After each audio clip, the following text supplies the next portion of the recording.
So hello everyone, welcome back to our YouTube channel nurturing medicos. तो देखो, जो हमारा आज का लेक्चर होने वाला है वो हमारा होने वाला है सेलुलर एडाप्टेशन के ऊपर। ठीक है, अगर आप अपने सिलेबस को भी फार्मा के देखेंगे तो पैथोफिजियोलॉजी में, ठीक है, तो आपको मिलेगा कि जो सेलुलर एडाप्टेशन है उसके ब्रैकेट में आपको मिल रहा होगा कि मेटाप्लेसिया, हाइपरप्लेसिया, हाइपरट्रॉफी वगैरह, एट्रॉफी वगैरह, डिस्प्लेसिया वगैरह, जितनी भी सारी चीज़ें हैं उसको हम लोग इसी में डिस्कस कर रहे होंगे, वो इसी के टाइप अंदर आता है। ठीक है, तो एग्जैक्टली बिफोर डिस्कसिंग हमको कुछ चीज़ें जान लेना यहाँ पे बहुत इंपॉर्टेंट है। जैसे कि देखिए, हमारा हेडिंग यहाँ पे बोल क्या रहा है। ठीक है, ये इसको पहले हम लोग देखते हैं कि सेलुलर एडाप्टेशन।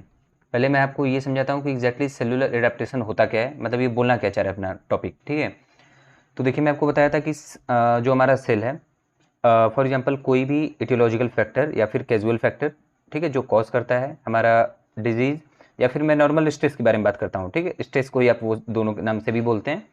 तो अगर मेरा कोई नॉर्मल सेल है, फॉर एग्जांपल कोई एक सेल है, उस पर अगर कोई नॉर्मल स्ट्रेस आता है, ठीक है, तो उस स्ट्रेस के आने से क्या होगा, हमारा अगर कोई नॉर्मल स्ट्रेस है, जैसे कि एकदम छोटा मोटा स्ट्रेस है या फिर नॉर्मल स्ट्रेस है, तो उस स्ट्रेस के आने से क्या होगा, हमारा जो सेल है वो होम्योस्टैसिस के द्वारा या फिर होम्योस्टैसिस से आपका ओवरऑल जो हमारा स्ट्रेस है उसको, मतलब ओवरऑल हमारे सेल को मेंटेन कर देता है, get back to its normal कर देता है। ठीक है, वही स्ट्रेस अगर मॉडरेट होगा और हमारे विल पावर से होता है स्पेसिफिकली, मतलब हम चाह रहे होते हैं एडाप्टेशन। मैं आपको एक आध दो चीज़ बताता हूँ, उसको आप नोट डाउन कर लीजिएगा कि जो हमारा एडाप्टेशन है वो आपका मेजॉरिटी ऑफ द केसेस में यूजफुल साबित होता है, वो हमारे विल पावर से होता है, उसको हम लोग जानबूझ के करते हैं। जैसे कि अगर आप जिम वगैरह जाते हैं तो वो सारी चीज़ें एडाप्टेशन में ही आती है। जैसे आपका सेल बड़ा हो जाता है, आपकी बॉडी बड़ी हो जाती है, आपकी सेल का जो मास है वो बढ़ जाता है, मतलब ओवरऑल जो आपके टिश्यू का मास वगैरह सारी चीज़ें, ठीक है, तो वो सब एडाप्टेशन में आएगा। जैसे कि आप और सारी चीज़ें हैं, जैसे जैसे कि हमारी बॉडी डिफरेंट डिफरेंट केसेस में अडाप्ट करती है। जैसे कि कोई अगर ज़्यादा मतलब ऊपर वाले कंडीशन में रह रहा है, मतलब ज़्यादा ऊपर माउंटेन्स वगैरह पे या फिर ज़्यादा अपर एरियाज़ में, तो उसमें क्या होगा, उसमें उनमें क्या होता है, ऑक्सीजन का कंसंट्रेशन कम होने के कारण आपके आरबीसी का नंबर बढ़ जाता है, ये भी एक सेलुलर एडाप्टेशन है। कोई जिम जाता है उनकी बॉडी वगैरह बनती है, वो भी एक सेलुलर एडाप्टेशन है। बाकी एडाप्टेशन आपके डिजीज से भी होता है, आपके इवन आपके फिजियोलॉजी से भी होता है। जैसे फॉर एग्जांपल मैं आपको इसको डिस्कस कर रहे होंगे हम लोग बहुत अच्छे से आगे, पहले आपको मैं ये चीज़ क्लियर कर देता हूँ, सेलुलर एडाप्टेशन बता क्या रहा है यहाँ पे। देखिए, वही स्टेज फॉर एग्जांपल मेरा नॉर्मल था, होम्योस्टेसिस हमारा सेल मेंटेन कर लिया। अगर वही आपका स्टेज मॉडरेट है या फिर हमारे विल पावर से या फिर एक मॉडरेट टाइप का है और थोड़े लॉन्ग टाइम के लिए, ठीक है, तो वो हमारा सेल अडाप्ट कर जाएगा, वो उस पोजीशन पे हमारा सेल अडाप्ट कर जाएगा। और वही स्टेज अगर और सीवियर और प्रोलॉन्ग हो जाता है तो आपका ओवरऑल सेल इंजरी की तरफ लीड करता है। ठीक है, इसके पहले हमारा नॉर्मल होगा, उसके पहले आपका इंजरी हो जाती है। ठीक है, तो वो सारी चीज़ें। और यहाँ पे मैं आपको ये बताता हूँ यहाँ पे कि जो हमारा सेलुलर अडाप्टेशन है, इसको थोड़ा सा एरेज कर लेते हैं। ठीक है,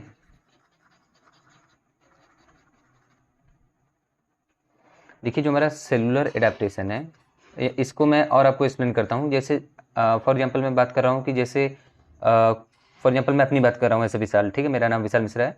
तो अगर मैं जिम जाता हूँ, उसके पहले मेरी आप बॉडी देख ही रहे हैं, नॉर्मल सी है। बट अगर मैं जिम विम जाने लगा, ठीक है, तो क्या होगा कि मैं आपको जैसा बताया, सेलुलर सेल हमारा अडेप्ट कब करेगा, जब उसको लॉन्ग टाइम के लिए कोई भी मॉडरेट या फिर माइल्ड स्टिमुलस या फिर स्ट्रेस उसको लगातार मिलता रहे, तो हमारा सेल अडेप्ट कर जाएगा। और सेल अडेप्टेशन अच्छी चीज़ है, मैं आपको बताया ही था।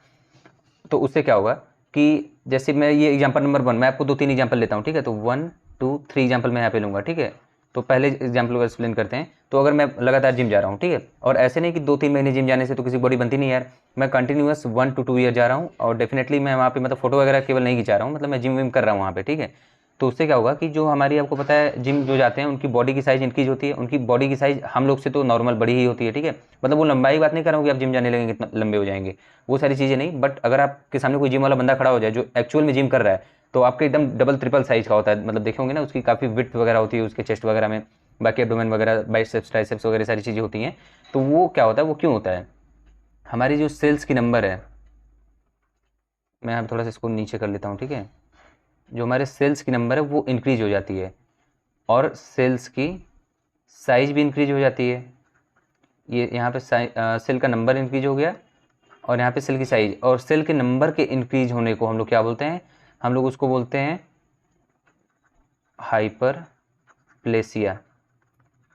और वही अगर सेल साइज भी इंक्रीज होती है, सेल नंबर भी, मतलब सेल की साइज भी बढ़ रही होती है, मतलब बॉडी की साइज भी बढ़ती है। अगर सेल की साइज बढ़ेगी तो ठीक है, हमारा ओवरऑल साइज बढ़ रहा होगा, और सेल का नंबर बढ़ेगा तो डेफिनेटली सेल का नंबर बढ़ेगा, तो डिवाइड कर रहा है तो सेल की साइज ओवरऑल बढ़ती है। तो ये चीज़ यहाँ पे हो गया, इसको बोलते हैं हम लोग सेल की साइज को इंक्रीज होने को हाइपरट्रॉफी। ठीक है, तो सेल का अगर हमारे साइज इंक्रीज होता है हमारे बॉडी में, तो उसको हम लोग हाइपरट्रॉफी बोलते हैं। सेल का नंबर इंक्रीज हो जाता है तो उसको हम लोग हाइपरप्लेसिया बोलते हैं। डेफिनेटली आपको इतना समझ में आया होगा। और अगर हम लोग आगे बात कर रहे हो तो एक ठीक है, ये मेरा हम लोग जो एग्जाम्पल की बात कर रहे थे, तो इसमें क्या होगा कि अगर मैं जिम में जा रहा हूँ तो मेरी बॉडी की साइज इंक्रीज हो जाएगी डेफिनेटली, अगर हम लोग उसको प्रोलॉन्ग कर रहे हैं थोड़ा सा लंबे लंबे टाइम के लिए। और क्या होगा, अगर यही चीज़ हम लोग थोड़े और लंबे टाइम मतलब एकदम सीवियर एकदम स्ट्रेसफुल अगर कोई एक्सरसाइज कर रहा है तो डेफिनेटली उनका सेल इंजरी होने वाला है। तो वो सारी चीज़ें, और ये मेरा एग्जाम्पल नंबर 1 यहाँ पे कंप्लीट होता है। अगर मैं सेकंड एग्जाम्पल के बारे में बात करूँ तो आपको पता है कि हमारा जो, फॉर एग्जाम्पल मैं आप पे बता रहा हूँ, आप इसका नाम सुने होंगे, जैसे कि फॉर एग्जाम्पल अगर किसी की एक किडनी निकाल ली जाती है तो आपको पता है कि अगर एक किडनी निकाल दी जाती है उस ऑपरेशन या उस केसेस को हम लोग यूनिनेफ्रेक्टोमी बोलते हैं। मैं यहाँ पे लिख भी देता हूँ, यूनिनेफ्रेक्टोमी, ठीक है। इसमें क्या होता है हमारा यूनिनेफ्रेक्टोमी में कि आपका मतलब ये ऑपरेशन के केसेस को नहीं बोलते हैं। इसमें क्या होता है कि हमारी एक किडनी निकाली जाती है तो उस कंडीशन के बारे में यहाँ पे बात कर रहा हूँ। तो जनरल सी बात है, अगर एक किडनी किसी की कट करके निकल ली गई ड्यू टू, देखिए जो मेरा जिम वाला एग्जांपल था वो आपका फिजियोलॉजिकल सेल एडेप्टेशन था, सेलुलर एडेप्टेशन। फिजियोलॉजिकल क्या मतलब उसके फंक्शन में चेंज होना, उसके स्ट्रक्चर में चेंज होना, और ये एक एडेप्टेशन का एक वो केस है फिजियोलॉजिकल। अगर मैं डिजीज कंडीशन के बारे में एडेप्टेशन के बारे में बात करूँ, ये जो मैं एरो लगा रहा हूँ ये दोनों डिजीज के बारे में बात करूँगा, ये आपका फिजियोलॉजिकल था। तो जो मेरा सेकंड है यूनिनेफ्रेक्टोमी वगैरह, उसमें क्या होगा, अगर आपका कोई एक किडनी निकाल लेता है तो एक किडनी निकालने से क्या होगा कि आपका ओवरऑल जो वर्कलोड है ये आपके दूसरे किडनी पे शिफ्ट हो जाएगा।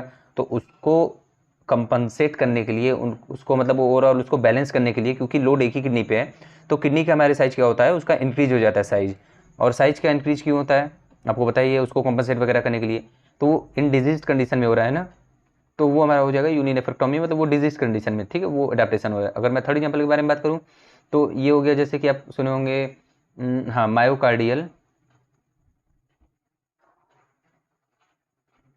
अगर मैं मायोकार्डियल इन्फ्रैक्शन के बारे में बात करूँ तो मायोकार्डियल इन्फ्रैक्शन में क्या होता है, हमारे जो कार्डियक सेल होते हैं ओवरऑल वो मसल हमारे कार्डियक एडिट कर जाते हैं, ठीक है, उसकी कंडीशन में। तो ये भी एक डिजीज कंडीशन है हमारे, इसमें भी सेल हमारा अडेप्ट करता है। तो क्या आपको मैं यहाँ पे बताया था कि हमारा जो न्यूरॉन होता है, मैं पेन का थोड़ा सा कलर चेंज करता हूँ, और हमारा जो, अरे यार इतना मोटा क्यों है ये पेन, अगर दूसरा मेरा कार्डियक सेल हो गया, ये जो दोनों सेल्स हैं नंबर 1 नंबर 2 ये आपके डिवाइड नहीं करते हैं। डेफिनेटली आपको ये पता होगा, नहीं पता तो आप अभी जान लीजिए। आपका न्यूरॉन, आपका कार्डियक सेल्स या कार्डियक मसल आपके डिवाइड नहीं करते कार्डियक सेल। तो इसमें क्या होगा कि जैसे कि मैं आपको बताया कार्डियक, अभी मैं यहाँ पे न्यूरॉन के बारे में बात नहीं कर रहा हूँ, यहाँ पे अभी मैं बात कर रहा हूँ कार्डियक सेल के बारे में।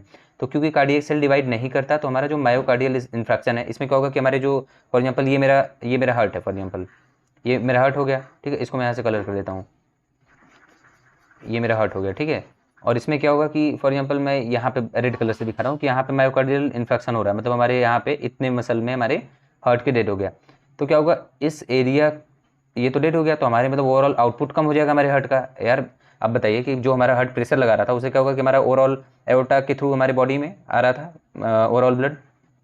तो अगर किसी पार्ट ऑफ द हार्ट में अगर कोई भी मायोकार्डियल इन्फेक्शन वगैरह होता है तो क्या होगा, इसको कंपनसेट करने के लिए हमारी जो हार्ट की, क्योंकि मैं बताया हार्ट का जो मसल है वो ओवरऑल सेल है वो आपका डिवाइड नहीं करता है, तो ये क्या करेगा, डिवाइड नहीं करेगा तो आपका यहाँ क्या होगा, हाइपर ट्रॉफी। हाइपरट्रॉफी में आपको क्या बताया था, डेफिनेटली आपको याद होगा, हाइपरट्रॉफी में हमारा क्या होता है, साइज ऑफ सेल्स इंक्रीज होते हैं। और हाइपरप्लेसिया में क्या हो रहा था हमारा, मैं आपको यहाँ पे फिर से क्लियर करता हूँ, जो हमारा हाइपर ट्रॉफी है इसमें हमारा क्या होता है, इसमें हमारा सेल की जो साइज है ये इंक्रीज होती है। हाइपर प्लेसिया में हमारा क्या होता है, नंबर ऑफ सेल्स इंक्रीज होते हैं, ठीक है। तो वही चीज़, क्योंकि हमारी हार्ट की सेल डिवाइड नहीं करती है तो यहाँ पे क्या फॉलो होगा, हाइपरट्रॉफी।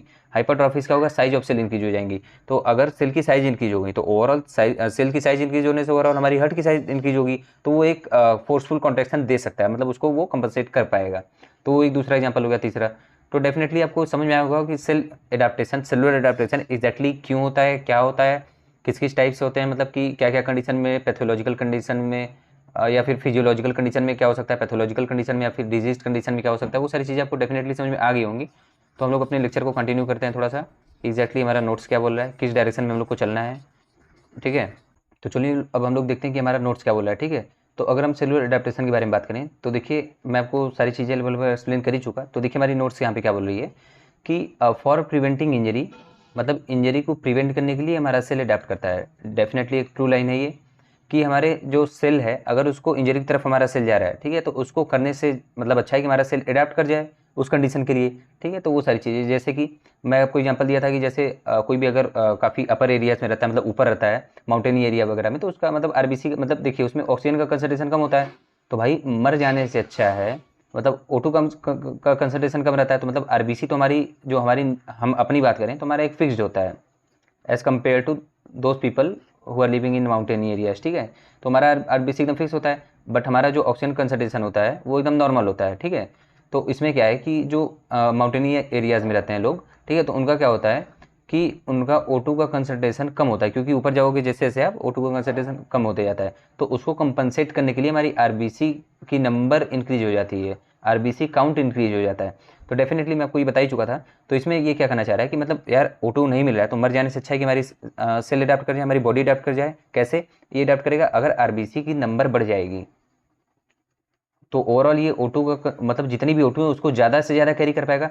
मैं आपको बताता हूँ, जैसे कि O2 हमारा फॉर एग्जांपल कम है, तो अगर आरबीसी भी आपकी फिक्स्ड है तो डेफिनेटली कितना आपका करेगा। अगर आपके पास फॉर एग्जांपल पानी कम है, ठीक है, खुद ही कम है, मतलब ऐसा तो है नहीं मतलब कि लिमिटेड है, लिमिटेड नहीं है पर ठीक ही ठाक है। तो अगर आपका पानी का अमाउंट कम आ रहा है तो आपको फॉर एग्जाम्पल आपके पास 10 बाल्टियाँ हैं, तो आप उसको भरने से अच्छा, क्योंकि वो भी पूरी नहीं भर पा रही हैं ड्यू टू मतलब कि काफ़ी स्ट्रेस कंडीशन है यहाँ पे, तो उसको करने से अच्छा अगर आप छोटी छोटी बाल्टियाँ अगर ढेर सारी कर लें तो आपके ढेर सारे ओवरऑल नॉर्मल से तो ज़्यादा ही आपके पास इकट्ठा हो जाएगा बाद में पानी। तो वही सारी चीज़ें हैं कि मतलब हमारी अगर आरबीसी काउंट बढ़ जाती है तो हमारा ऑक्सीजन का कंसंट्रेशन भी मतलब ओवरऑल एक बैलेंस स्टेट में आ जाता है। तो वो सारी चीज़ें हैं और इसीलिए हमारी बॉडी रेड रेड होती है, जितने लोग माउंटेन वगैरह में रहते हैं उनकी बॉडी रेड वगैरह होती है, ठीक है, वो तो आपको पता ही होगा। तो वो सारी चीज़ें, तो ये मैं आपको यहाँ पे मतलब समझा रहा था, इस लाइन को मैं प्रूव कर रहा था कि कैसे ये करेक्ट है, ठीक है, कि मतलब प्रिवेंटिंग इंजरी के लिए मतलब कि फॉर प्रिवेंटिंग इंजरी हमारी सेल कैसे अडेप्ट करती है, क्यों अडेप्ट करती है, वो सारी चीज़ें। स्ट्रेस कैन डैमेज और सेल एंड टिश्यू, ये आपको पता है कि जो स्ट्रेस होगा वो हमारे डैमेज कर सकता है हमारे टिश्यू को, हमारे सेल्स को। कैसे? अगर ये प्रोलॉन्ग कंडीशन में काफ़ी सीवियर या फिर काफ़ी हार्श स्ट्रेस है तो उसके लिए, ठीक है। अगर हम बात करें it is a part between stress and cell injury, ये हमारा जो है ओवरऑल सेल एडेप्टेशन, ये किसके बीच का पार्ट है? बिटवीन स्ट्रेस मतलब नॉर्मल स्ट्रेस है और सेल इंजरी के बीच का। जैसे अगर मेरा कोई नॉर्मल सेल है, अगर उसमें नॉर्मल कोई स्ट्रेस आ रहा है, ठीक है, अगर हमारा कोई सेल है उस पर अगर कोई नॉर्मल स्ट्रेस आ रहा है तो हमारा सेल जो है उसमें क्या होगा, एक बोल सकते हैं छोटा सा कोई कंडीशन हो जाएगा जो कि नॉर्मल नहीं होगा, ठीक है। तो उसको मेंटेन करने के लिए हमारा होम्योस्टेसिस प्रोसेस चलेगा, तो ये ओवरऑल आपका नॉर्मल हो जाएगा, ठीक है। ये चीज़ें हैं। और यही स्ट्रेस अगर आपका मॉडरेट स्ट्रेस है, ठीक है, तो मॉडरेट स्ट्रेस होने से क्या होगा, और ये थोड़ा सा लॉन्ग ड्यूरेशन के लिए भी है, ठीक है, तो इसके होने से क्या होगा, हमारा जो सेल है वो अडेप्ट कर जाएगा, मैं आपको बता ही था। और यही स्ट्रेस अगर सीवियर या फिर हार्श स्ट्रेस है तो ये हमारा ओवरऑल सेल इंजरी अकर करता है। और मैं इसको यहाँ पे इरेज करता हूँ। इरेज क्या करूँ मैं आपको देखिए यहाँ पे बताता हूँ कि जो हमारा सेल है यहाँ से लेके ओवरऑल एडाप्टेशन तक ये आपका रिवर्सिबल होता है। अब आपको कहेंगे कि यार सेल एडाप्टेशन कैसे रिवर्सिबल होता है? अगर कोई सेल अडाप्ट कर लेती है तो कैसे रिवर्सिबल होता है, बिल्कुल आप सोच रहे होगे। तो मैं आपको यहाँ पे ये एक्सप्लेन करता हूँ कि आपको पता, जैसे मैं आपको जिम वाला एग्जांपल दिया, तो ठीक है, अगर मैं लगातार जिम जा रहा हूँ 2 साल तो ठीक है मेरी बॉडी बन गई होगी, बट ऐसा तो नहीं ना कि ये मतलब कि ये हमेशा के लिए हो गई, पूरे जनरेशन जनरेशन ट्रांसफर होती रहेगी, एक बार मेरी बॉडी बन गई तो हमेशा के लिए बन गई, ठीक है, अब मुझे करने की कोई ज़रूरत ही नहीं है, ऐसा तो है नहीं। अगर हम 2 साल बाद अगर 1 साल के लिए भी अगर अपना जिम छोड़ देते हैं तो ओवरऑल हमारी बॉडी नॉर्मल स्टेट में आ जाएगी जैसे हम पहले हैं। तो वो सारी चीज़ें, तो इसलिए सेलुलर एडाप्टेशन आपका रिवर्सिबल होता है, ठीक है। और एग्जांपल लें तो जैसे कि आरबीसी की काउंट बढ़ जाती है ऊपर मतलब काफ़ी हायर एरियाज़ में रहने पे, ठीक है, मतलब ऊपर माउंटेनी एरियाज़ पे रहने पे, तो अगर आप उसको फिर नीचे शिफ्ट होते हो तो आपको क्या होगा, ओवरऑल आपका धीरे धीरे धीरे धीरे आरबीसी काउंट कम हो जाएगा, तो ये एक अडेप्टेशन था, ये get back to its normal हो गया। तो ये सारी चीज़ें यहाँ पे बता रही है कि मैं यहाँ पे ये प्रूव कर रहा हूँ कि कैसे रिवर्सिबल है। और जो हमारा सेल इंजरी है, एक बार यार अगर आपका सेल डेड कर गया, अगर कोई आदमी डेड कर गया या उसका सेल्स डेड कर गए तो ये रिवर्सिबल नहीं है यहाँ पे, ठीक है। तो वो सारी चीज़ें, अगर थोड़ा सा और नीचे चलें तो देखिए हमारा यहाँ पे ये क्या बताना चाह रहा है कि अगर हम सेलुलर एडाप्टेशन के बारे में बात करें तो सेलुलर एडाप्टेशन क्या है कि मतलब एडाप्टेशन आर रिवर्सिबल चेंजेस, जो हमारा एडाप्टेशन है रिवर्सिबल चेंजेस मैं आपको बता ही चुका, in size, number, phenotype, metabolic activity, functions of cell in response to change in their environment, मतलब ओवरऑल हमारा एनवायरनमेंट में चेंज होने के कारण हमारा सेल अडेप्ट करता था। कैसे? वो या तो फिनोटाइप में चेंज हो सकता है, इसके मॉर्फोलॉजी में चेंज हो सकता है, इसके स्ट्रक्चर में, इसके फंक्शन में, इसके नंबर में, नंबर ऑफ मतलब सेल्स में इंक्रीज हो सकता है, इसके साइज ऑफ सेल्स में इंक्रीज हो सकता है, ऐसे बताए थे। नंबर इंक्रीज हो रहा था तो आपका क्या हो रहा था, मेटाप्लेसिया हो रहा था, अगर यहाँ पे साइज इंक्रीज हो जा रहा था तो यहाँ पे हाइपरट्रॉफी हो रहा था। तो ये सारी चीज़ें मैं आपको बता ही चुका था, ठीक है। तो वो सारी चीज़ें, और एडाप्टेशन में आइदर फिजियोलॉजिकल या फिर फंक्शनल या फिर आपका पैथोलॉजिकल हो सकता है, ठीक है। पैथोलॉजिकल या फिर डिजीज मैं आपको बताया था। जैसे एग्जांपल मैं आपको 3-4 एग्जांपल बताया था, जैसे कि आप सुनिए, जैसे कि जो हमारा जिम वाला एग्जांपल था वो आपका था फिजियोलॉजिकल, मतलब कि ओवरऑल हमारे फंक्शंस में फिजियोलॉजी में हमारे चेंज हो रहा था। और हमारी जो यूनिनेफ्रोलॉजी वाला एग्जांपल था, उसके बाद हमारा मायोकार्डियल इन्फेक्शन वाला एग्जांपल था। उसके बाद हमारा एक और एग्जांपल था ईआरबीसी वाला, मतलब जो काउंट उसके बढ़ जाता है। तो वो सब पैथोलॉजिकल मतलब डिजीज कंडीशन में ये आपकी चीज़ें हो रही थी, बिल्कुल। तो वो सारे कंडीशन को फुलफिल करने के लिए हमारा ओवरऑल ये बोल सकते हैं पैथोलॉजिकल कंडीशन ये था। और हम सेलुलर एडाप्टेशन के बारे में बात करें तो जो हमारा सेलुलर एडाप्टेशन होता है वो 5 टाइप्स के होते हैं जनरली। आप नेट पे भी डाल के सर्च आउट कर सकते हैं। बाकी आप इन बुक्स में जनरल पढ़ेंगे कि आपको ओवरऑल 5 टाइप्स के सेलुलर एडाप्टेशन आपको मिलेंगे। मतलब जो हमारे सेल में एडाप्टेशन में आपको बताइए क्या होता है। तो मतलब हमारे सेल किस किस टाइप से अडेप्ट कर सकती हैं, मतलब क्या क्या उसके मॉर्फोलॉजी फिजियोलॉजी स्ट्रक्चर में क्या क्या चेंजेस हो सकते हैं कि आप उसको एक टर्म दे सको।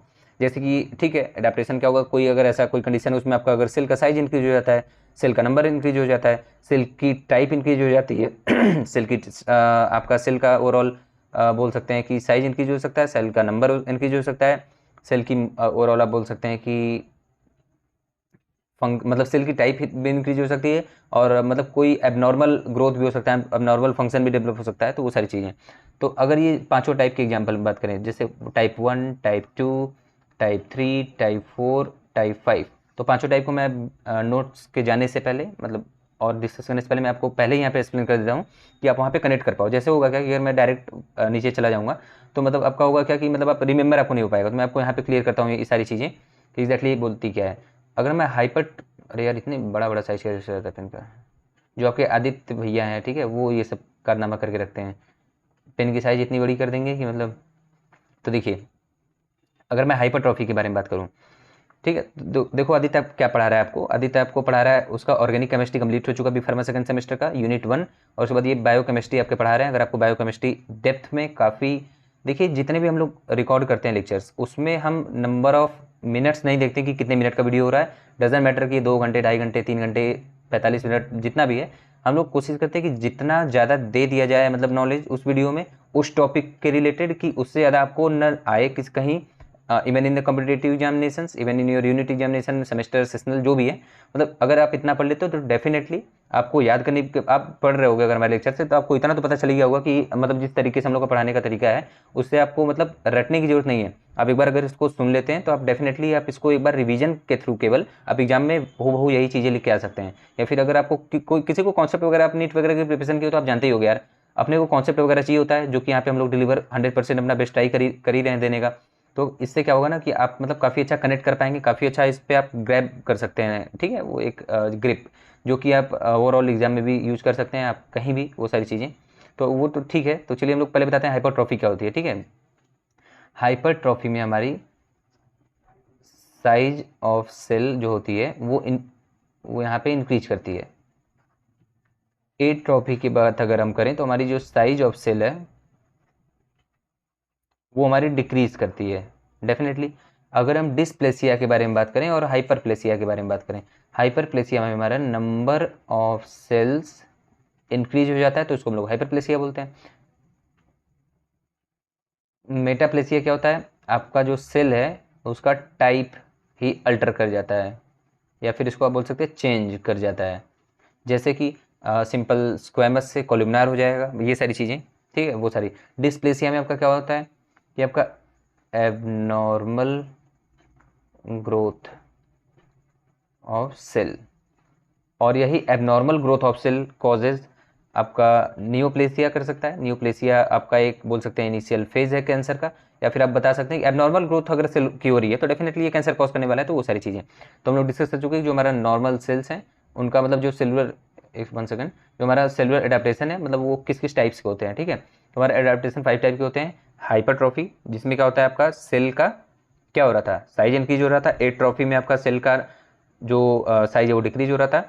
हाइपरप्लेसिया में आपका क्या हो रहा था, हाइपरप्लेसिया में आपके नंबर ऑफ सेल्स इंक्रीज हो रहे थे। मेटाप्लेसिया में आपका क्या हो रहा था, मतलब सेल का टाइप चेंज हो जा रहा था। उसके बाद अगर हम लास्ट की बात करें हमारा क्या था डिस्प्लेसिया, डिस्प्लेसिया में आपका ओवरऑल आप बोल सकते हैं कि मतलब एबनॉर्मल ग्रोथ ऑफ सेल्स हो रहा था, ठीक है। तो डेफिनेटली आपको समझ में आ गया होगा। अब हम लोग अगर इसके मैकेनिज्म एग्जैक्टली ये हाइपरप्लेसिया होता क्या है, इसका मैकेनिज्म, इसका एग्जांपल और कोरिलेट करते हैं डिफरेंट डिफरेंट सेल्स से कि कैसे ये सारी चीज़ें हो रही होती है। तो देखिए, अगर हम बात करें हाइपरप्लेसिया की, तो हाइपरप्लेसिया पहले मैं आपको बता देता हूँ हाइपरप्लेसिया क्या होता है। इसमें हमारा नंबर ऑफ सेल बढ़ता है। तो देखिए, नंबर ऑफ सेल हमारा इंक्रीज होता है हाइपरप्लेसिया में। और इसमें क्या होता है, increase in the number of cell, बिल्कुल ये तो आपका यहाँ से यहाँ तक क्लियर है। In tissue that may lead to increase in the size of organ, मतलब कि अगर किसी भी सेल का नंबर बढ़ रहा है तो नंबर बढ़ने से क्या होगा, अगर फॉर एग्जांपल कोई भी बच्चा है, अगर वो बर्थ करता है तो उसका डिवाइड ही करके ना यार, सेल डिवाइड टिश्यू मतलब सारी चीज़ें टिश्यू वगैरह सब डिवाइड करके इतने बड़े हो जाते हैं। अभी मैं ही हूँ, पहले छोटा था बचपन में, छोटा छोटा, तो उससे क्या होगा कि मतलब कि मेरा पहले सेल छोटा छोटा था तो मैं छोटा था, उसके बाद फिर सेल जैसे जैसे डिवाइड डिवाइड डिवाइड मल्टीप्लाई सारे सब कुछ होता गया तो मैं इतना बड़ा हो गया आज, ठीक है। तो वही सारी चीज़ें हैं कि हमारा अगर सेल का नंबर बढ़ रहा है ना तो आपका ओवरऑल ऑर्गन की साइज, बॉडी की साइज ओवरऑल बढ़ रही होगी। और जो हमारा, मैं आपको एक चीज़ बताऊं, जो हमारा हाइपरप्लेसिया है, जिसका मतलब होता है नंबर ऑफ सेल्स इंक्रीज होना, नंबर ऑफ सेल्स, ये केवल डिवाइडिंग सेल्स में होता है। ये केवल कैपेबल होता है डिवाइडिंग सेल के लिए, ऑफ डीएनए सिंथेसिस वगैरह जैसे कि, ठीक है, dividing cell that are capable of DNA synthesis. मतलब ओवरऑल मैं यहाँ पे क्या करना चाह रहा हूँ कि जैसे हमारे ये केवल डिवाइडिंग सेल्स में काम करते हैं। जैसे मैं आपको बताया था न्यूरॉन, मायोकार्डियल सेल्स वगैरह, इसमें डिवाइडेशन नहीं होता है, ये डिवाइड नहीं करता है। इसलिए हमारा क्या था, क्योंकि ये डिवाइड नहीं करता। अरे यार कोई चीज़ देखिए, नंबर ऑफ सेल बनने का क्या मतलब है, जब कोई चीज़ डिवाइड करेगा तभी ना नंबर उसका बढ़ेगा। नंबर ऑफ सेल्स या फिर डिवाइडेशन तो एक ही चीज़ें हैं। तो अगर कोई सेल डिवाइड ही नहीं करती है जैसे न्यूरॉन और मायोकार्डियल सेल्स, तो आपका हाइपरप्लेसिया यहाँ पे फॉलो कैसे होगा। तो वही चीज़ है, यहाँ पे केवल डिवाइडिंग सेल्स में फॉलो होता है, नॉन डिवाइडिंग सेल्स में नहीं फॉलो होता है। ओवरऑल हमारा अगर नंबर ऑफ सेल्स बढ़ता है, अरे भाई ज़्यादा हो गया ये, अगर हमारा नंबर ऑफ सेल्स अगर बढ़ रहा है यहाँ पे, तो हमारा मास ऑफ टिश्यू बढ़ेगा, मास ऑफ टिश्यू बढ़ेगा तो यहाँ पे फिर से साइज इंक्रीज नहीं हो रही है, साइज तो ओवरऑल इंक्रीज हो रही होगी एक साइड से, मतलब कि हमारा ओवरऑल, लेकिन मतलब कि यहाँ पे साइज इंक्रीज, यहाँ पे नंबर इंक्रीज हो रहा है, ठीक है। तो यहाँ पे overall number of cells lead to increase in mass, mass हमारा ओवरऑल चेंज होता है। और जैसे कि मैं बताया, आपका जो न्यूरॉन होता है और कार्डियक सेल्स होता है, ये आपके नॉट डिवाइड, ठीक है। हेंस ये हाइपरप्लेसिया जो प्रॉपर्टी है इसको फॉलो नहीं करते हैं, ये हाइपरट्रॉफी फॉलो करते हैं। हाइपरट्रॉफी मतलब क्या, आप सुनोगे न्यूरॉन की साइज हमारी बढ़ती है, डेफिनेटली न्यूरॉन की साइज हमारी बढ़ती है, हमारे ओवरऑल मायोकार्डियल सेल्स की साइज बढ़ती है। जैसे मैं आपको अभी इनिशियल में एग्जांपल दे के आया कि मायोकार्डियल इन्फ्रैक्शन वगैरह होता है, तो उसको कंपनसेट करने के लिए हमारे हाइपर ट्रॉफी वहाँ पे फॉलो होता है कि सेल की साइज इंक्रीज होती है, तो हमारा ओवरऑल एक फोर्सफुल कॉन्ट्रैक्शन वगैरह सारी चीज़ें अकर हो पाती हैं अच्छे से। और अगर हम यहाँ पे बात करें हाइपरप्लेसिया के बारे में, तो हाइपरप्लेसिया क्या होता है, इसमें आपका नंबर ऑफ सेल्स बढ़ते हैं, तो नंबर ऑफ सेल किस में होंगे, केवल डिवाइडिंग सेल्स में बढ़ेंगे, नॉन डिवाइडिंग में तो होंगे नहीं, तो वही only occur in dividing cells. और हाइपरट्रॉफी के बारे में बात करें तो हाइपरट्रॉफी हमारा क्या था, उसमें हमारा overall size of cells increase हो रही है, तो साइज आपका दोनों में इंक्रीज हो सकता है, डिवाइडिंग सेल में भी, नॉन डिवाइडिंग सेल में भी, ठीक है। तो चीज़ देखिए, यहाँ पे डिवाइडिंग में भी फॉलो हो रहा है, नॉन डिवाइडिंग बोथ में फॉलो हो रहा है। अगर हम डिवाइडिंग सेल के बारे में बात करें तो हमारा अगर सेल डिवाइड कर रहा है, तो आप ध्यान दीजिए, सेल डिवाइड कर रहा है तो आपका यहाँ पे सेल का नंबर भी इंक्रीज होगा क्योंकि डिवाइड कर रहा है, और सेल का साइज भी इंक्रीज होगा क्योंकि डिवाइड कर रहा है, तो हमारा सेल का साइज भी तो इंक्रीज हो रहा है। तो वो सारी चीज़ें, तो हमारा डिवाइडिंग सेल में दोनों फॉलो होता है, हाइपरट्रॉफी एंड हाइपरप्लेसिया। डेफिनेटली आपको समझ में आएगा। अगर हम इसके मैकेनिज्म के बारे में बात करें, अगर हम इसके मैकेनिज्म, यार अगर आपको स्पीड प्लीज़ स्लो लग रही है ना तो आप इसको थोड़ा सा 0.75 में करके देख लीजिएगा, बट स्पीड यार बहुत स्लो कर लूँगा तो जानते हो लेक्चर वगैरह काफ़ी बड़े हो जाते हैं, ठीक है। तो देखिए मैकेनिज्म क्या है, increase expression of growth factor and receptors. इसमें एक्सप्रेशन ऑफ ग्रोथ मतलब ग्रोथ वगैरह, ग्रोथ फैक्टर इंक्रीज करता है, और रिसेप्टर्स वगैरह। जैसे कि अगर मैं एग्जाम्पल के बारे में बात करूँ तो हार्मोनल, अगर मैं चेंजेस की बात करूँ, हार्मोनल मैकेनिज्म के बारे में बात करूँ, तो जैसा कि आपको पता है, मैं यहाँ पर कलर चेंज कर लेता हूँ, ग्रीन कलर ले लेते हैं। जैसे हमारा जो ब्रेस्ट होता है वो हमारे, आपको पता है लैक्टेशन पीरियड में उसकी साइज इंक्रीज हो जाती है because of the increase in number of cells. Hyperplasia आपका क्या था, नंबर ऑफ सेल्स था, तो हम लोग उसका मैकेनिज्म देख रहे हैं। तो नंबर ऑफ सेल्स के इंक्रीज होने की वजह से लैक्टेशन पीरियड में हमारा ब्रेस्ट का साइज इंक्रीज हो जाता है। और यूट्रस की बात करें तो हम लोग प्रेगनेंसी में क्या होता है, हमारे यूट्रस का ओवरऑल साइज इंक्रीज हो जाता है due to increase in the number of cells during आपका प्रेगनेंसी वगैरह, ठीक है, और लैक्टेशन पीरियड में।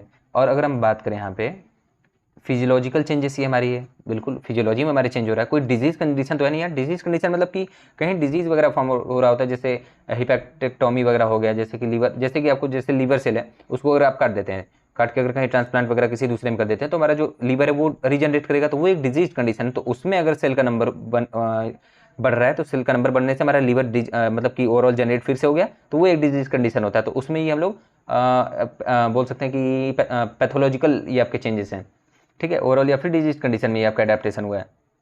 अगर इसकी बात करें तो ये आपका फिजियोलॉजिकल चेंजेस है जो आपका लैक्टेशन प्रेगनेंसी पीरियड में होगा, ठीक है। तो वही चीज़, अगर हम लोग देखिए आगे बात करें हाइपरट्रॉफी की, हाइपरट्रॉफी क्या था आपका, यहाँ पे साइज इंक्रीज हो रहा था, साइज ऑफ सेल, तो देखिए यहाँ पे यही लिखा है कि साइज ऑफ सेल यहाँ पे इंक्रीज होगा due to increase in synthesis of cellular component, क्योंकि यहाँ पे सेल डिवीजन नहीं हो रहा है, सेल का साइज इंक्रीज हो रहा है। सेल का साइज कब कब इंक्रीज होगा, आपका जो स्कल है उसका साइज कब इंक्रीज होगा, जब आपके ब्रेन का भी साइज इंक्रीज हो रहा हो, आपके ओवरऑल पूरी चीज़ों का साइज इंक्रीज हो रहा हो, ठीक है। तो वही चीज़ें हैं कि हमारा मतलब कि जो सेलुलर कंपोनेंट है, जो हमारे सेल के कंपोनेंट्स है, माइटोकॉन्ड्रिया, गोल्गी बॉडी होगा आपका, गोल्गी एपरेटस वगैरह हो गया, बाकी राइबोसोम वगैरह, एंडोप्लाज्मिक रेटिकुलम हो गया, माइटोकॉन्ड्रिया वगैरह हो गया, लाइसोसोम वगैरह, जितनी भी सारी चीज़ें हमारे सेल्स में, तो इसके इंक्रीज होने की वजह से कंपोनेंट्स के हमारे सेल का साइज इंक्रीज हो रहा होता है। और अगर इन बोथ डिवाइडिंग सेल और नॉन डिवाइडिंग सेल, ठीक है, क्योंकि मैं आपको बताया ही हमारे न्यूरॉन की साइज इंक्रीज हो जाती है, मायोकार्डियल सेल्स की इंक्रीज होती है, तो ये दोनों तो नॉन डिवाइडिंग सेल है, तो इनका जो इंक्रीज हो रहा है साइज, ठीक है। और अगर हम डिवाइडिंग सेल के बारे में बात करें, तो जो अगर सेल डिवाइड कर रहा है कोई भी चीज़, तो अगर फॉर एग्जांपल कोई सेल डिवाइड किया, तो सेल डिवाइड करने के बाद उसकी साइज भी इंक्रीज होगी, तो वही चीज़ है। तो हमारा जो हाइपरट्रॉफी है मतलब साइज का इंक्रीज होना हमारे दोनों में होगा, dividing and non dividing cell both में। अगर मैं मैकेनिज्म के बारे में बात करूँ हाइपरट्रॉफी के, ये हमारा सेकंड चल रहा है हाइपरप्लेसिया, मेटाप्लेसिया, सॉरी हाइपरप्लेसिया हम लोग कर चुके हैं, अब हम लोग हाइपरट्रॉफी कर रहे थे, ठीक है।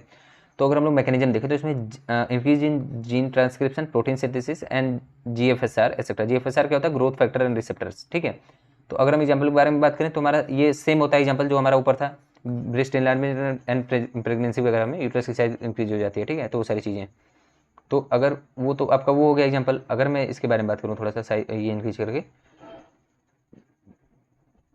दूसरे एग्जाम्पल की, पहला तो एग्जाम्पल हमारा ये आपका ब्रेस्ट वाला यूट्रस वाला हो गया। दूसरा एग्जाम्पल क्या कि इनलार्जमेंट ऑफ किडनी आफ्टर यूनिनेफ्रेक्टोमी, आपको इनिशियल में ही मैं बता चुका कि हमारा अगर किडनी है, ओवरऑल एक किडनी रिमूव हो जाती है, तो ओवरऑल उसको कंपनसेट करने के लिए जो हमारी दूसरी किडनी, केवल एक किडनी बच रही है जो सर्जरी के बाद, तो वो उसकी साइज इंक्रीज हो जाती है, मतलब ओवरऑल उसको कंपनसेट करना होता है ना, वो मतलब पूरे बॉडी के मतलब फ्लूइड वगैरह को सब बैलेंस वगैरह करना, उसको यूरिनेशन वगैरह सारा प्रोसेस कराना, तो उसके लिए हमारे उसको कंपनसेट करने के लिए हमारे जो सेल्स है किसके, किडनी के, तो वो ओवरऑल इंक्रीज हो जाते हैं, ठीक है। और अगर मैं थर्ड एग्जाम्पल लूँ तो मायोकार्डियल इन्फेक्शन, मायोकार्डियल इन्फेक्शन क्या होता है इसमें, जो फॉर एग्जाम्पल ये मेरा हार्ट है, तो इसके एक यहाँ पे किसी पार्ट में डेफिनेटली यहाँ पे अगर कोई बता सकते हैं अगर हार्ट की सेल है और वो डेड कर जाती हैं, ठीक है, तो डेड करने से क्या है कि ओवरऑल आपका क्या होगा, मैं बताया था कि इसकी सेल की साइज, जो सेल की साइज है वो इंक्रीज हो जाएगी। सेल की साइज इंक्रीज करने से क्या होगी कि वो मतलब एक कंपनसेट कर सकता है कि मतलब ठीक है, वहाँ पे अगर वो डिक्रीज मतलब कि ओवरऑल आपका खराब हो जाता है सेल्स हार्ट का उस स्पेसिफिक प्लेस का, मतलब जो हमारा सेल्स का साइज है उसको इंक्रीज करके हम लोग एक फोर्सफुल कंट्रेक्शन वगैरह करा सकते हैं। और मैं आपको इनिशियल में ही बताया था कि अब हमारा थर्ड के बारे में बात करूँ अगर, ये हमारा एट्रोफी है, मतलब जो हमारा थर्ड टाइप है वो हमारा एट्रोफी, ATROPHY, एट्रोफी। इसमें क्या होता है, मैं आपको बताया था साइज डिक्रीज होता है, हाइपरट्रॉफी का उल्टा होता है एट्रोफी। हाइपरट्रॉफी में क्या, सेज का मतलब सेल का साइज इंक्रीज होना, एट्रोफी में क्या है, सेल्स का आपका साइज डिक्रीज करना, tissue organ due to the disease, injury और लैक ऑफ यूजेस। देखिए कोई भी चीज़ों का साइज डिक्रीज कब होता है, अगर आप थोड़ा सा इवोल्यूशन वगैरह भी पढ़े होंगे, क्लास 11 में हमारे था ना, हाँ क्लास 11 में हमारे, नहीं 12th में था, हाँ 12th में अगर अगर आप इवोल्यूशन चैप्टर पढ़े होंगे तो उसमें आप देखे होंगे कि जो हमारा एट्रोफी मतलब सेल की साइज कब डिक्रीज होती है, तो सेल की साइज तो पहला डिक्रीज हो सकता है किसी भी डिजीज कंडीशन में, जैसे कि कोई अगर बहुत यार बीमार वगैरह है तो देखे होंगे वो काफ़ी दुबला पतला होता है, तो वो एक कंडीशन हो गया। दूसरा इंजरी हो जाती है कोई, तो उसमें हो सकता है। तीसरा लैक ऑफ यूज, मैं यहाँ पे लैक इवोल्यूशन को इसलिए कनेक्ट कर रहा हूँ कि लैक ऑफ यूजेज यहाँ पे लिखा है, यहाँ पे मैं इसको हाईलाइट करता हूँ क्यों हम लोग इसको डिस्कस कर रहे हैं, ठीक है। तो लैक ऑफ यूज यहाँ पे क्या है कि जैसे आप सुने होंगे कि स्नैक वगैरह को पहले लेग वगैरह हुआ करते थे, पैर वगैरह हुआ करते थे, और जैसे ये सारी चीज़ें, तो मतलब कि ये मतलब कि डायरेक्ट मतलब रेंगना वगैरह से चालू कर दिए, ठीक है, ये मतलब चलना कम कर दिए, मतलब पैर का अपना यूज कम कर दिए, तो उनका ओवरऑल पैर गायब हो गया। बाकी ओवरऑल ये सब ढेर सारे एग्जाम्पल्स है एवोल्यूशन के, तो वो सारी चीज़ें कि आपको यहाँ पे पता लगा होगा कि हमारा अगर यूज कम कर देंगे हमारे ओवरऑल किसी भी बॉडी पार्ट्स ऑर्गन का, तो हमारा डेफिनेटली एक दिन क्या होने वाला है कि हमारा क्या, हमारे जो वो डेफिनेट या फिर वो स्पेसिफिक जो आपका ऑर्गन है या फिर कोई भी बॉडी की सेल्स है वो डिक्रीज होने वाला है, उसका साइज डिक्रीज होते होते होते तो वो खत्म हो जाता है। बट यार दो तीन मेरा डाउट है यार, अगर आपको पता हो तो प्लीज़ उसको कमेंट करिएगा। जैसे कि हम लोग बाल वगैरह बहुत झाड़ते हैं, मतलब बाल वगैरह सबको पसंद होता है, ठीक है, तो वो क्यों स्टिंट होते जा रहा है आजकल, और अब ठीक है तो अगर हम मैकेनिज्म के बारे में बात करें, ठीक है, तो इसका मैकेनिज्म क्या होता है, एट्रोफी का मैकेनिज्म ये क्या कहता है, डिक्रीज जी ट्रांसक्रिप्शन एंड प्रोटीन सिंथेसिस। अगर हम लोग एग्जाम्पल के बारे में बात करें तो उसमें कहते हैं जैसे यूट्रस की साइज डिक्रीज होती है आफ्टर पर्चुरेशन। पर्चुरेशन क्या प्रोसेस होता है, इसमें आपका जो बर्थ होता है, अगर बेबी का बर्थ हो गया तो उस प्रोसेस को, बर्थ प्रोसेस को लोग पर्चुरेशन बोलते हैं, ठीक है, एक्सपेल आउट करना बेबी को। अगर मैं बात करूँ ब्रेन श्रिंकेज ड्यूरिंग एजिंग, मतलब जैसे जैसे हमारा एज बढ़ता जाता है, आपको पता है एज अगर हमारा बढ़ेगा तो हमारा ओवरऑल क्या होगा, जो न्यूरॉन्स या फिर नर्व सेल्स या फिर न्यूरोग्लिया का जो साइज है ये इंक्रीज डिक्रीज होगा आपका, ठीक है। मतलब जैसे जैसे बुढ़े होते जाओगे, आप ही की बात करूँ, जैसे जैसे बुढ़े होते जाएंगे वैसे वैसे मतलब जानते हैं ना, थोड़ा सा दिमाग खत्म होते जाता है। अगर आप इसको यूज नहीं कर रहे हैं तब, फिर से मैं बता रहा हूँ, लैक ऑफ यूजेस। ये देखे होंगे बहुत बहुत बुढ़े जैसे एस सी वर्मा हो गए हैं, हमारे अल्बर्ट आइंस्टाइन थे उस टाइम के, उसके बाद काफ़ी ग्रेट ग्रेट साइंटिस्ट भी हैं जो आज भी वर्क कर रहे हैं, तो उन लोग का मतलब कि आप बोलेंगे कि हाँ भाई कैसे दिमाग इतना काम कर रहा है, तो वो सारी चीज़ें फिर से मैं बता रहा हूँ, लैक ऑफ यूज अगर आप करेंगे तब केवल आपका वो होगा। बाकी ये नहीं कि मतलब कि एजिंग के द्वारा आपका खत्म ही होते जाता है, यूज करते रहो बढ़ता चलेगा, ठीक है। और अगर मैं इस्कीमिया के बारे में बात करूँ तो मतलब ओवरऑल क्या होता है, इस्कीमिया में आपको बताया था, इसमें क्या होता है आपका ब्लड सप्लाई कम होगा, ब्लड की सप्लाई कम होने से आपका न्यूट्रिशनल डिफिशियंसी, अरे अगर आपका ब्लड कम जाएगा तो आपका O2 भी कम जाएगा, क्योंकि हमारा ब्लड ही कैरी कर रहा होता है, तो न्यूट्रिशनल डिफिशियंसी भी हमारी ओवरऑल हो जाती है, तो वो सारी चीज़ें, ठीक है।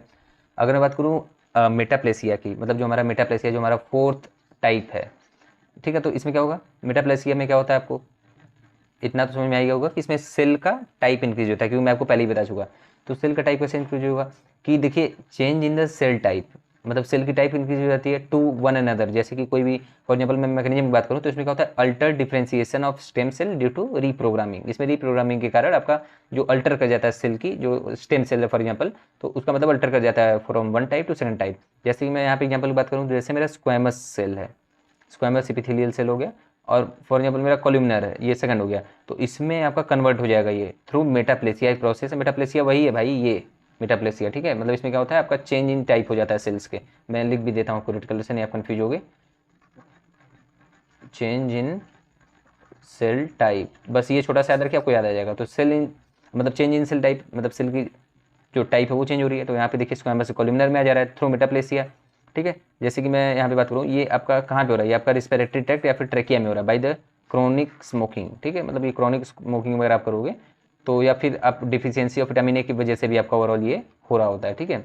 अगर मैं लास्ट और बट नॉट लीस्ट, अगर मैं डिस्प्लेसिया के बारे में बात करूँ, डिस्प्लेसिया में क्या मैं आपको बताया था, एबनॉर्मल सेल की डेवलपमेंट हो रही है, और एबनॉर्मल सेल की डेवलपमेंट होने से ही आपको ये पता चल रहा होगा कि हमारा ओवरऑल क्या होगा कि ये सेल मतलब जो हमारा है ये आपका ओवरऑल जा रहा है कैंसर की तरफ या नियोप्लेसिया की तरफ जा रहा है, ठीक है। मतलब कि ये न्यू स्टेज है कैंसर की तरफ, न्यू या फिर इनिशियल स्टेज या फिर इनिशियल स्टेप आप उसको बोल सकते हो।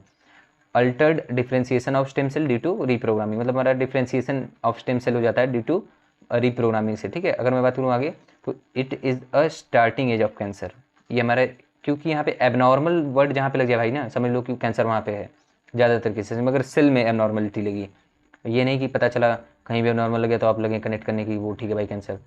तो अगर मैं बात करूँ आफ्टर दैट जो हमारा डिस्प्लेसिया होता है, ये हमारा एक स्टेप है, अगर उसके बाद ये होता है तो हमारा क्या होगा, न्यूप्लेसिया होगा, जो कि सेकंड स्टेप है। ये हमारा न्यू ग्रोथ और ट्यूमर ऑफ ट्यूमर या फिर कैंसर सेल की हमारी उसके बाद की स्टेप है न्यूप्लेसिया।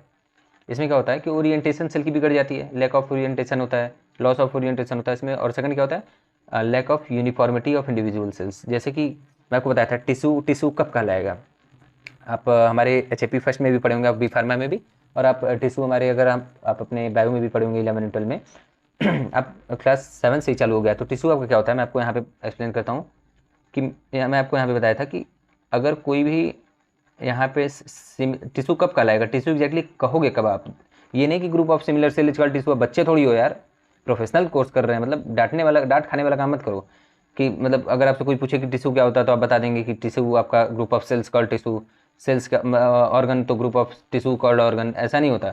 ग्रुप ऑफ सिमिलर सेल अगर आप होगा तब आपका वो ऑर्गन होगा, ग्रुप ऑफ सिमिलर टिश्यू। अगर मैं टिश्यू के बारे में बात करूँ, टिश्यू कैसे डिफाइन करेंगे, तो यहाँ पे मैं लिखता हूँ 2-3 कंडीशन आपको फुलफिल करना होगा। जैसे कि पहला क्या है कि group of similar cell which perform specific function, अगर ये स्पेसिफाई हो रहा है तब आपका वो टिश्यू होगा। और दूसरा कंडीशन क्या है, आपका जो इंटर सेलुलर मैट्रिक्स है, अगर वो उसमें प्रेजेंट होगा, मतलब कि group of similar cell perform specific function along with the intercellular matrix. ठीक है, इंटरसेलुलर क्या होता है, ये जो इसके बीच में आपका ये सारी चीज़ें हो गई। इंटर मतलब क्या होता है, इंटर मतलब कि दो चीज़ों के बीच में, दो टिश्यू के बीच में जो आपका, या दो सेल्स के बीच में आपका अगर कोई भी सबस्टेंस प्रेजेंट है और ढेर सारे सेल्स हैं, तो वो ओवरऑल आपका कंबाइन होकर बनाएगा टिश्यू। इस डिफिनीशन को आप टिश्यू बोलेंगे, ये नहीं कि मतलब कि group of cells called tissue, वो जमाना खत्म हो गया भाई, थोड़ा सा आगे बढ़ो। ठीक है, तो हाँ हम लोग कहाँ तक आए थे, lack of uniformity of individual cell. अगर हम थोड़ा सा और नीचे आते हैं, बस लेक्चर अपना खत्म ही है। देखिए अपने चैनल है भाई, सब्सक्राइब वगैरह कर लेना, लाइक कर देना वीडियो को अगर पसंद आ रहा है। ठीक है, वीडियो को जरूर लाइक कर दें, अभी लाइक कर दें वीडियो को। ठीक है, और उसके बाद कमेंट करिए अच्छा सा अगर आपको वीडियो अच्छा लगा हो तो। और ठीक है, कंटिन्यू करते हैं। तो देखिए अगर हम आगे थोड़ा चलें, देखिए अगर हम कैरेक्टरिस्टिक फीचर्स के बारे में बात करें, किस चीज़ की, डिस्प्लेसिया की। ठीक है, डिस्प्लेसिया मतलब कि जिसमें कि एबनॉर्मल ग्रोथ हो रहा था। तो अगर हम लोग इसके बता सकते हैं कैरेक्टरिस्टिक फीचर के बारे में बात करें, तो देखिए प्रोलिफरेशन मतलब क्या होता है, मैं अगर ये भी आपको नहीं पता तो यार थोड़ा सा, अब क्या बताऊँ मैं। प्रोलिफरेशन होता है कि अगर आपका मतलब डिवाइडिंग सेल्स को मतलब कि प्रोलिफरेशन बोलते हैं। ठीक है, मतलब सेल की डिवाइडेशन प्रॉपर्टी को, ये आपका फिजियोलॉजिकल प्रोसेस है जिसमें कि सेल डिवाइड करता है। अरे प्रोलिफरेटिव नॉन प्रोलिफरेटिव सेल्स आप सुने होंगे यार, तो वो चीज़ मतलब कि इंक्रीज सेल प्रोलिफरेशन। प्रोलिफरेशन मतलब आपको कुछ नहीं समझ में आ रहा तो आप ये याद करिए, डिवाइडिंग, डिवाइडिंग। ठीक है, तो अगर हमारा सेल का डिवाइडेशन इंक्रीज हो रहा है, सेल डिवाइड करते जा रहा है, करते जा रहा है, करते जा रहा है, तो डेफिनेटली ये आफ्टर दैट ये लीड करेगा आपके कैंसर को। और अगर मैं बात करूँ तो सेकंड क्या हो सकता है करेक्टरिस्टिक फीचर्स, कि आपका न्यूक्लियर एबनॉर्मेलिटी होगा। थर्ड फीचर के बारे में बात करें तो हमारा क्या होगा, देखिए यहाँ पे इंक्रीज, अब यहाँ पे थोड़ा सा इंक्रीज कर लेते हैं इसको, पेन की साइज को। देखिए अब हमारा क्या होगा कि थर्ड की अगर हम बात करें तो ये न्यूक्लियर टू साइटोप्लाज्मिक रेशियो जो आपका है, मैं इसको यहाँ पे थोड़ा सा हटा बटा लेता हूँ सारी चीज़ें, ये आपका मोस्ट इंपॉर्टेंट थिंग है जिसको आपको सुनना चाहिए। ये थोड़ा सा आप इसको नोट डाउन भी कर लीजिएगा, मोस्ट इंपॉर्टेंट थिंग है ये। मतलब इतना तो पूछा नहीं जाता बट मैं आपके नॉलेज के लिए बता रहा हूँ। ठीक है, अगर मैं थर्ड कैरेक्टरिस्टिक फीचर के बारे में बात करूँ तो न्यूक्लियर टू साइटोप्लाज्मिक रेशियो क्या होता है, इसको हम लोग एनसी रेशियो, आप नोट्स मत पढ़ा करिए जब तक मैं आपको अलाउ ना करूँ। जब मैं अगर नोट्स को मतलब कि एक्सप्लेन कर रहा हूँ या फिर जब मैं बता रहा हूँ तो आप केवल कॉन्सेप्ट सुनिए, नोट्स तो आपको मिल ही रहा है, आपको मैं सारी चीज़ें छोड़ तो रहा हूँ नहीं हूँ कुछ, तो आप उसको सुनिए, जहाँ जहाँ मेरी पेन जा रही है उसको, जहाँ जहाँ जो मैं लिख रहा हूँ उसको देखिए, बाकी आप इधर उधर न दौड़ाएं। ठीक है, तो एनसी रेशियो जो आपका होता है इसको बोलते हैं न्यूक्लियर टू साइटोप्लाज्मिक रेशियो। ये जो आपका रेशियो होता है ये आपका ओवरऑल बायोलॉजिकल जो साइंटिफिक बायोलॉजी है या फिर जो आपका बायोलॉजी है, ठीक है, सेल बायोलॉजी, उसमें हमारा ये यूज होता है, मतलब ये यूज होता है। तो जो हमारा एनसी रेशियो होता है, अगर आपको इसको कैलकुलेट करना हो तो आपके दो तीन फार्मूले हैं। तो अगर मैं दो फार्मूले की बात करूँ तो इसमें क्या होगा, रेशियो ऑफ हम लोग क्या इसमें निकालेंगे, थोड़ा सा इसको रेज करते हैं, ज़्यादा चल गया।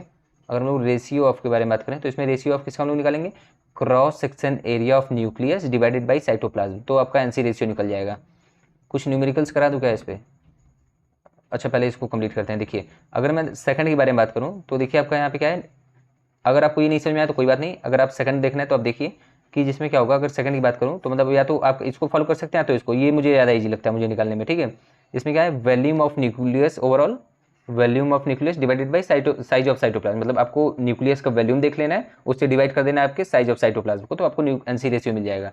ये क्या करता है, इंडिकेट करता है, जो एनसी रेशियो है इससे भी कुछ लोग पता लगाते हैं एग्जैक्टली कि जो आपका सेल्स है वो कितना मेच्योर है, कितना इसका एज है। जैसे कि आपके उसमें भी यूज होता है, जैसे कि फॉर एग्जांपल अगर कोई नई नई सेल्स निकल रही है, कोई नया नया बैक्टीरिया वगैरह निकल रहा है, कोई नया पैथोजेंस वगैरह निकल गया, तो उसको मतलब एनसी रेशियो से हम लोग निकालते हैं कि मतलब वो कितना पुराना है, वो सारी चीज़ें। ठीक है, तो आपको यहाँ पे मैं दो चीज़ क्लियर करता हूँ कि हमारी अगर एज ऑफ सेल अगर वो ज़्यादा होगी, अगर हमारे सेल की एज ज़्यादा होगी तो हमारी ओवरऑल, मैं यहाँ पे ये बताता हूँ कि हमारी साइज जो है ऑफ न्यूक्लियस वो हमारी कम होगी। वही चीज़ मैं यहाँ पे लिखा हूँ कि जैसे एज ऑफ सेल ज़्यादा होगी, मतलब सेल जितनी ज़्यादा एज्ड होगी वो उतना सारा, मतलब उतना ज़्यादा हमारा न्यूक्लियस छोटा होगा। ठीक है, तो यही होता है अगर इंक्रीज इन एनसी रेशियो होता है, मतलब कि इंक्रीज हो जाता है सेल का जो न्यूक्लियस है, तो वही commonly associated with the pre cancerous, क्या लिखा है भाई ये, एस्प्लेसिया। ठीक है, नहीं डिस्प्लेसिया डी है, ठीक है सॉरी। तो हमारा प्री कैंसरस डिस्प्लेसिया कॉज करता है, as well as might malignant cells वगैरह भी हो जाते हैं, मेलिग्नेंट सेल होते हैं जो कैंसरस सेल होते हैं।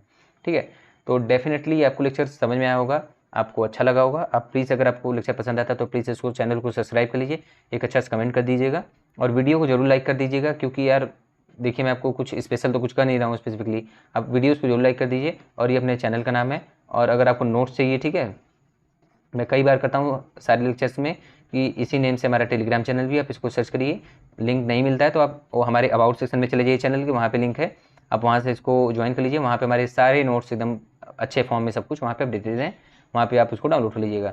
सो thank you so much for seeing this video. आपको डेफिनेटली आई होप आपको लेक्चर समझ में आया होगा। मैं अपना पूरा बेस्ट ट्राई किया हूँ आपको एक्सप्लेन करने का, ठीक है।